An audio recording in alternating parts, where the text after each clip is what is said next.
বিদায়ী ছাত্রীদের উদ্দেশ্যে বক্তব্য রাখবেন হাসান ইমাম সাহেব।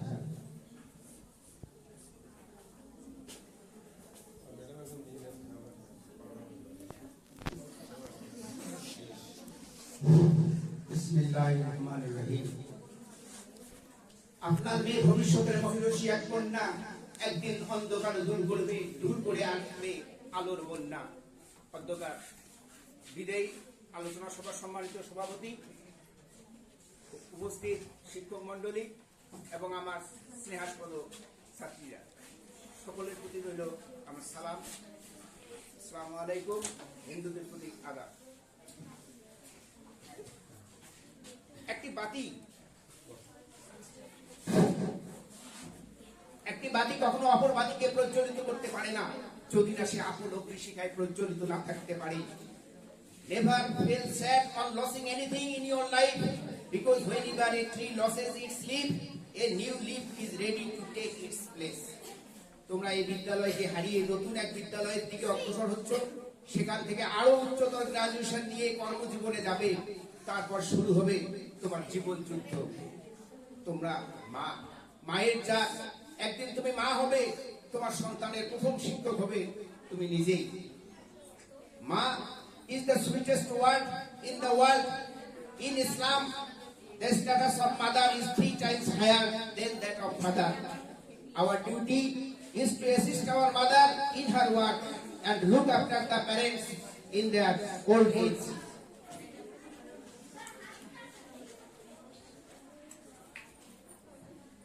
বিদায় অনুষ্ঠান কেবল একটি অনুষ্ঠান নয়, এটি জীবনের এক গুরুত্বপূর্ণ অধ্যায়ের সমাপ্তি ও আরেকটি নতুন অধ্যায়ের সূচনা। এজন্য এক মধুর সুরের বিদায়, যার সাথে মিশে আছে শৈশব ও কৈশোরের স্মৃতির মিষ্টি সুর। এই বিশেষ দিনে শিক্ষার্থীরা তাদের পিছনের পথে তাকায়, যেখানে রয়েছে বন্ধুদের সাথে হাসি খুশির মুহূর্ত, শিক্ষকদের পথ নির্দেশনা, জ্ঞান অর্জনের আনন্দ, পরীক্ষার ভয়, সাফল্যের উল্লাস, যেন এক অমূল্য সম্পদের ভান্ডার। এই স্মৃতিগুলো হৃদয়ে নিয়ে তারা এগিয়ে যায় ভবিষ্যতের পথে। নতুন স্বপ্ন, নতুন লক্ষ্য, নতুন চ্যালেঞ্জ তাদের অপেক্ষায় রয়েছে। বিদায় অনুষ্ঠান শুধু বিদায় নয়, এটি একটি নতুন শুরু। এজন্য এক প্রজাতির উড়ে যাওয়া, যারা ডানায় রয়েছে অজানা ভবিষ্যতের রং। আজকের এই বিদায় অনুষ্ঠানে আমি তোমাদের সবার প্রতি আন্তরিক শুভেচ্ছা জানাচ্ছি। তোমরা অনেক কঠোর পরিশ্রম ও অধ্যবসায়ের মাধ্যমে এই পর্যায়ে পৌঁছেছো।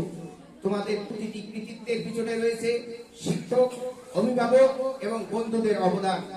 আমি বিশ্বাস করি তোমরা এই যাত্রাপথে অনেক কিছু শিখেছো এবং আগামী দিনে তোমাদের শিক্ষার আলো দিয়ে জীবনকে আরো সুন্দর করবে। আমাদের স্কুল তোমাদের জীবনের একটি গুরুত্বপূর্ণ অংশ হয়ে থাকবে। এই স্কুল থেকে তোমরা যে জ্ঞান, মূল্যবোধ এবং আদর্শ অর্জন করেছো, তা তোমাদের জীবনের প্রতিটি ক্ষেত্রে কাজে লাগবে। তোমাদের সফলতা আমাদের সকলের গর্বের কারণ হবে। তোমাদের সামনে অনেক চ্যালেঞ্জ ও সুযোগ আসবে। আমি আশা করি তোমরা তোমাদের স্বপ্ন ও লক্ষ্য পূরণে অবিচল থাকো, কখনো হাল ছেড়ো না এবং জীবনের প্রতিটি চ্যালেঞ্জকে সম্ভাবনা হিসেবে গ্রহণ করো। সফলতা তাদেরই প্রাপ্য যারা কখনো পরিশ্রম করতে কুণ্ঠাবোধ করে না এবং নিজের লক্ষ্যে অবিচল থাকে।